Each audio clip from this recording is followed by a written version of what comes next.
Hello and welcome to the CEO Magazine for our video shows.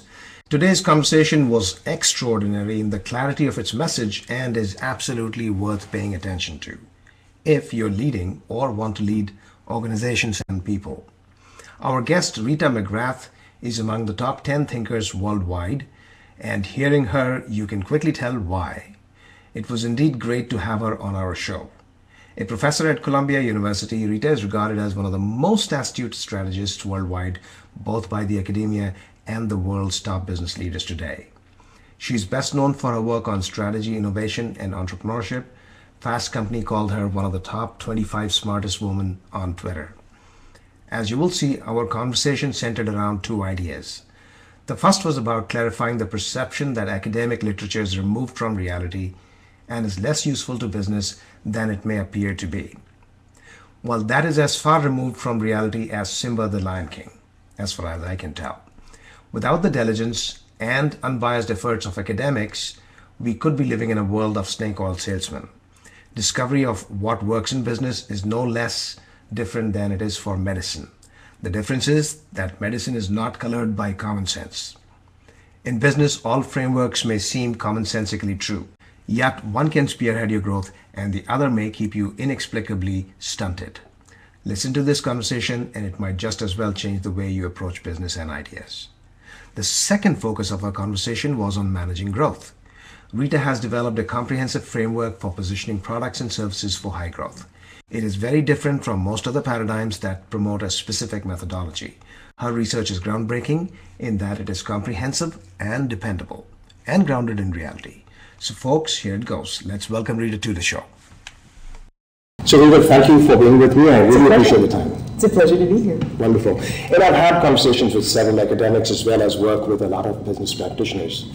I realized that some of the business practitioners are skeptical about the value that academics bring. Oftentimes they have things to say like, well, they don't really have a handle on the reality, or this is all fine, but if they were to do the work that we do, then they would realize, like, for example, CK started a company, I don't know the name, Pragya or something like that? Pragya, I think it was. Right, that's the one. And I don't think he did so well there. So I want to explore in more details what is the value that an academic brings to the business practitioners, both as an academic as well as a consultant. So let's first look at as an academic. What's the true value that you bring as an academic versus I or somebody else as a business practitioner will say, I know the ground reality?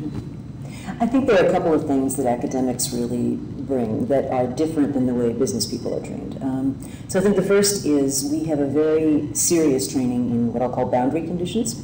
So when does a particular theory apply in this case and when does it not? And I think we've all observed business practitioners who learn to do one thing well, and then that's the solution to everything. Whereas I think what an academic can do is say, well, wait a minute, in these circumstances, yes, but in these other circumstances, that's just not going to work. So let me give a specific example. So for many years, people used the evidence of learning curve effects to shape their business strategy. So the idea of the learning curve is that the more of something you produce, the less each unit costs. And so the logic is what you want to do is get a big market share, get out ahead of your competition, produce more units than they do, because that'll give you an enduring cost advantage. That's the logic. Right. It makes perfect sense. However, there are industries that have very steep learning curves, in which case that advice makes sense. There are some industries that have shallow or actually flat learning curves. So if you look at something like textiles or consulting services or someplace where you really don't get more efficient as the units pile up, and it just doesn't apply there. So what an academic can say is, under these circumstances, good idea, go with it. Under these other circumstances, that theory is not going to work. Interesting. And also perhaps, as you were telling, I was thinking about alcohol and alcoholism, Back 50 years ago, they knew what alcohol does to people, sort of the person becomes incomprehensible.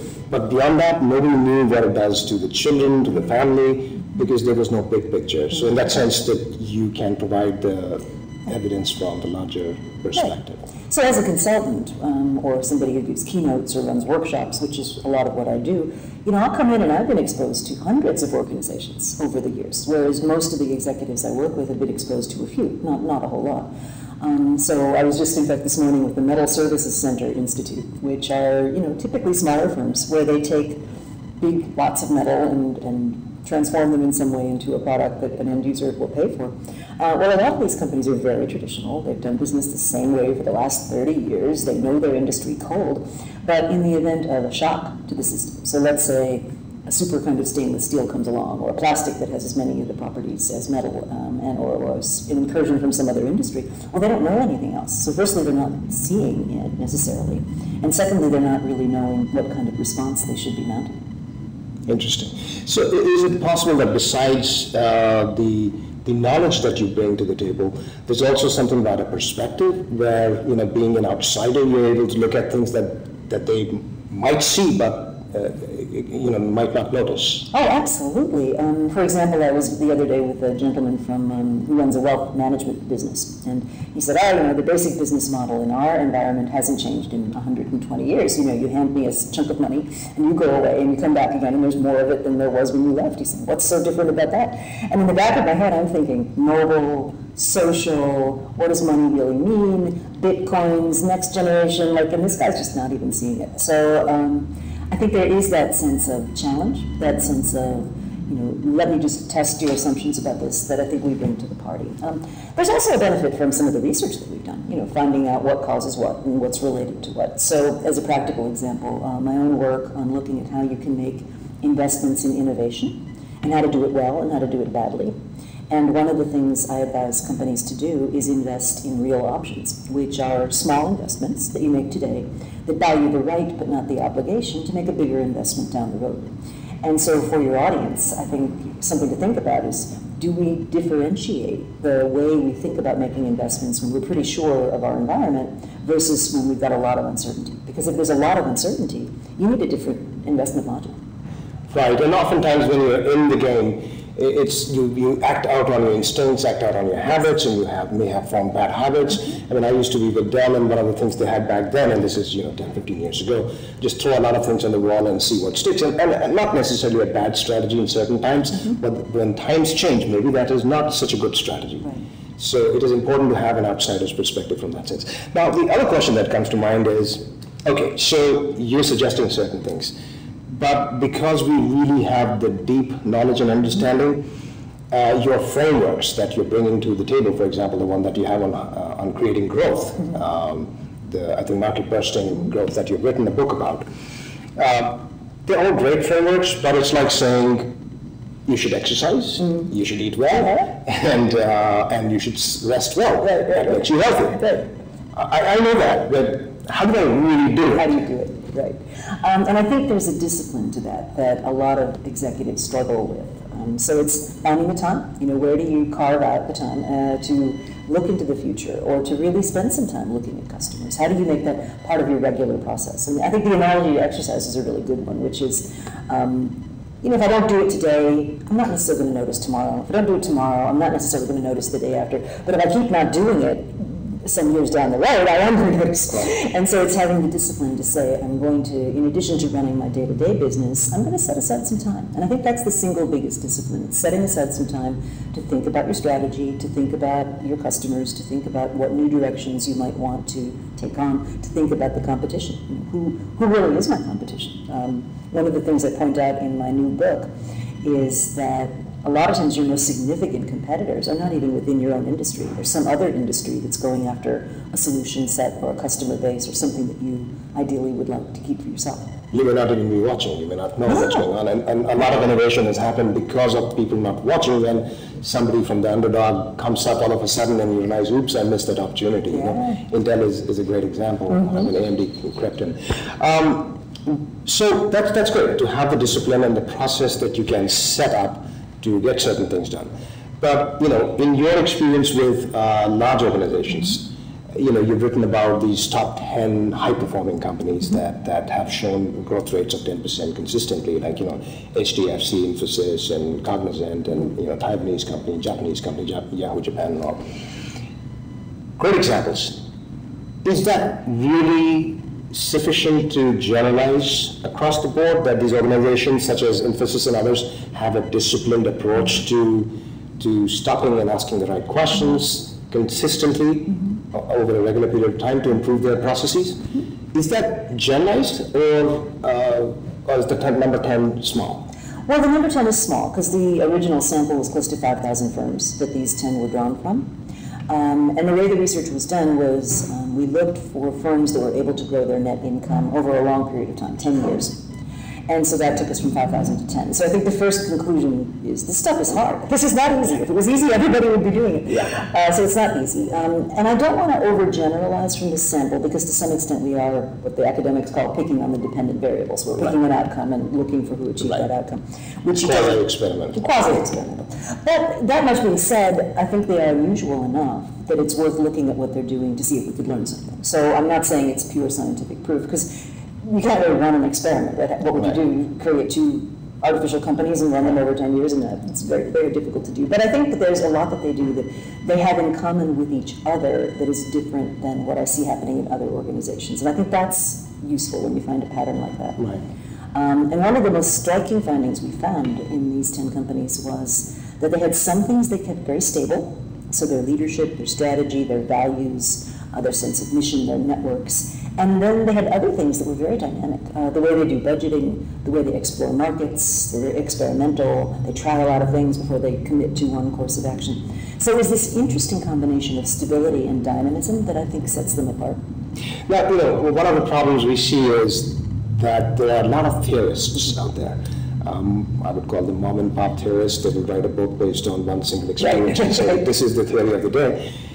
And unfortunately, the general masses don't really know how to differentiate between the pop cultural thought leadership and, as you've said, you started at 5,000 companies. It was rigorous work. Your framework may seem commonsensical to a lot of people, but it is not originating from common sense. Well, I think there's a couple of kind of words to the wise in consumers of business logic.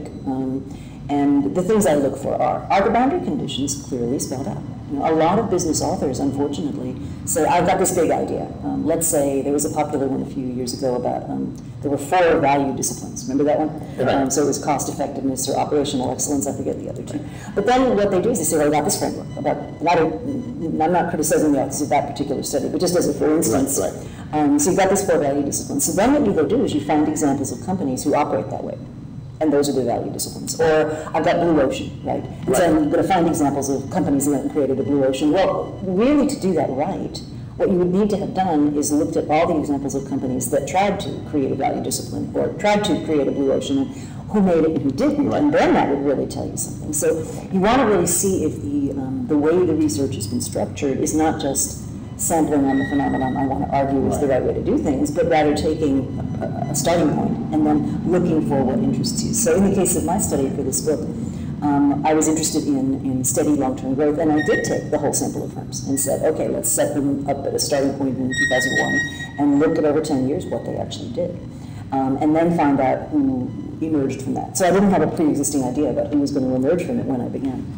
I was also very surprised, and I think this is something, if business authors are honest, that they should be willing to confess to, which is I went in with a completely different idea about what I would find in these growth companies. I thought what I would see is very agile and quick, restructurings and downsizings, and I thought they'd fire masses of people, and I thought they'd take on masses of people, and they do those things in a really abrupt and dramatic way. I found nothing.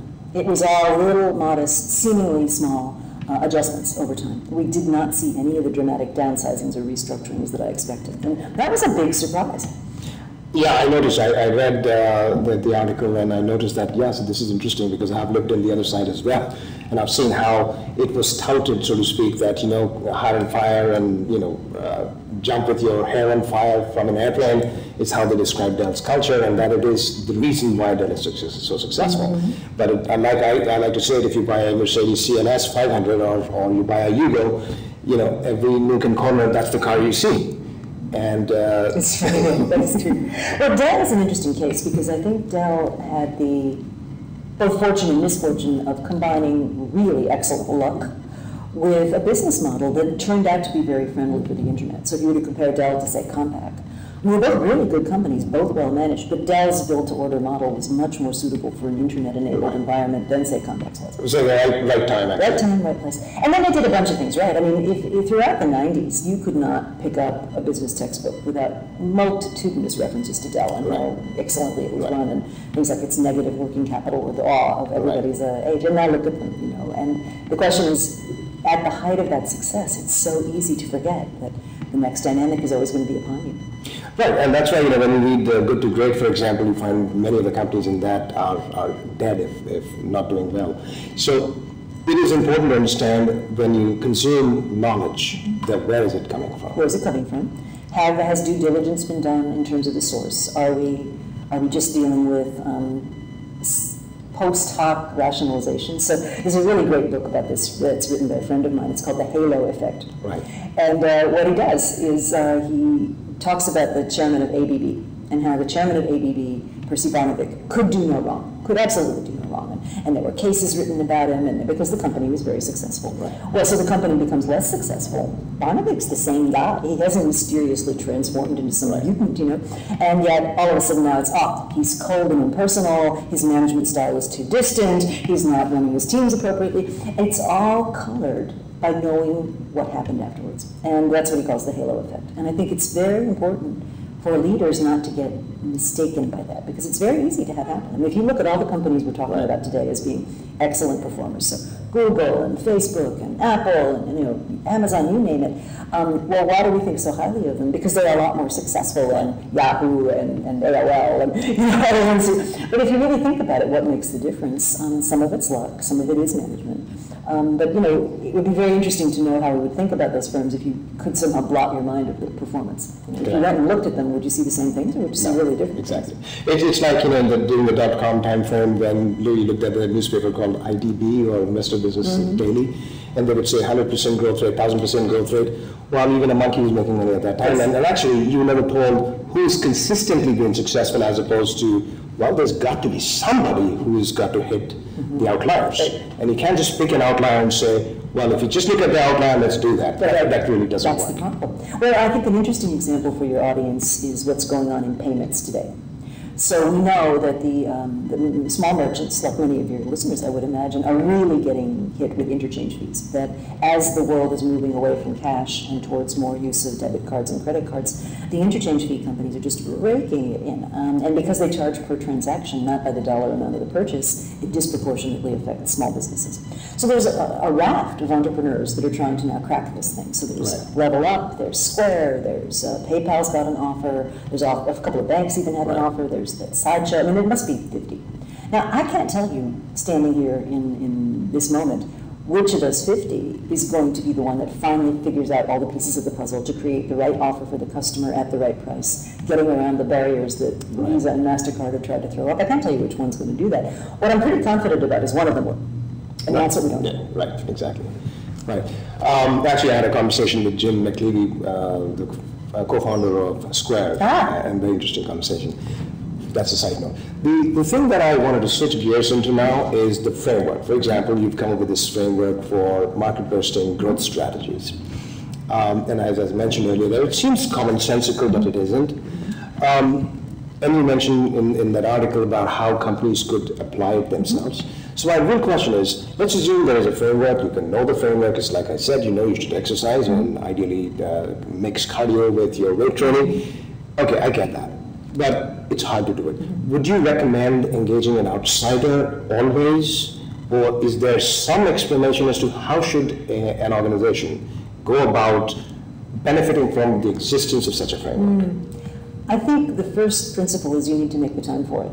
When I do these exercises with companies, inevitably there's an aha moment, there's an epiphany, there's an, oh my God, this was under our noses the whole time, but we were so wrapped up in doing our jobs that we didn't pick our noses up and look. And a typical example would be a particular tool in the book I use is called the consumption chain. And what it basically says is any customer you have is always enmeshed in sets of experiences, and you can often benefit not by innovating around your product or your service, but by innovating around the customer's experience. And that's a very simple idea. But when you go out and look at what companies are actually doing, here's an example. I was working with a company that makes flavorings, and they believed me, and they said, okay, let's Let's do this. We're going to actually go to a customer site and walk through the whole process that they use to make sausages, let's say. Right. So we get to this really exciting moment when my client's stuff is being poured into this big vat of bologna or whatever it was. And somebody happened to ask, it wasn't a big strategic question, but somebody happened to ask, what's the typical batch size that you guys use of our material? And the answer was 50 pounds. The answer was 30 pounds. Well, the stuff had been sold from the dawn of time in 50-pound drums. Nobody complained about it. Nobody saw it as a problem. That was just the way it was. Well, if you think about it, what does the guy who's making this stuff have to do? They've got to count out the 30 pounds, store the material, make sure it doesn't go bad. Next time it's time to make a batch, find that remaining 20 pounds, go get another. It's a nightmare. It's an absolute logistical nightmare. Nobody complained about it at home. So the bulb went off in my client's head, and I said, the solution's not the stuff, because they were obsessed with the material. Right? Does it diffuse evenly, and does it keep its properties in heat and cold, and how stable is it, when it's mixed with things? When the actual problem the client was having was a packaging problem. So what they did was they bought a small company that had rights over certain kinds of packaging, and they relaunched their product in multiple size bags. So you could have 5 bags, 10 pounds, whatever you wanted. Dramatically improved the client's efficiency, the end user's efficiency, dramatically reduced quality problems, dramatically increased safety, reduced their flow through time. I mean, just all of these benefits, but they've never even seen it because they were so focused on the molecule that they were selling. And that's so typical, I can't even begin to tell you. So I think step one is making the time. Now, in some companies, that actually does require an outsider. You've got to feel the pain of hiring an exceptionally expensive consultant before anybody will cancel that afternoon meeting and pay attention. But I don't think that's necessary. I think a lot of headway can be made by doing the work yourself. Yeah, but the problem is when you do these consulting, and I've been a consultant, management consultant in the past, and you meet the employees, the directors and VPs, and they say, we've been telling this, whatever you told them, for the longest time, but nobody was listening. Right, exactly. So like you said, when you hire an expensive consultant who says, well, I made a choice to hire this person, I need to listen to this person. Right, exactly. And pay attention to what you... So half the battle is paying attention to what needs to be paid attention to. Well, I think one of the key leadership imperatives, especially as situations get more and more dynamic, is focusing the energy and the attention of the organization. And I think a lot of leaders underestimate just how important that is. So again, they fall back into business as usual, and gee, I'm really busy and I've got to answer those 15 emails, and they're not really getting all the noses pointing in the right direction and all the energy around the right things. So you'll have people putting huge amounts of energy into small changes to what, in the end of the day, are pretty small things. It keeps them very busy, but it's not really pushing the organization in a specific direction. No, very interesting. I think, it's a difficult message because you would say, well, I can do without it, but in reality, it just doesn't happen. It's like, going to the gym versus exercising at home. I mean, you could buy a pair of dumbbells and probably do it, but for whatever reason, the way human mind works, it just doesn't happen. So it behooves them to say, well, let's take our heads out of the sand and pay attention to what needs to be paid attention to, perhaps once a year, once in 6 months. And depending upon their financial situation, whether it's a small company, a mid-sized company, or a large organization, engage teams that will actually help you correctly. Now, last question. How much does it matter whom you are hiring as a consultant? Do you want to hire someone who's got thought leadership, such as yourself, in creating the concepts through data?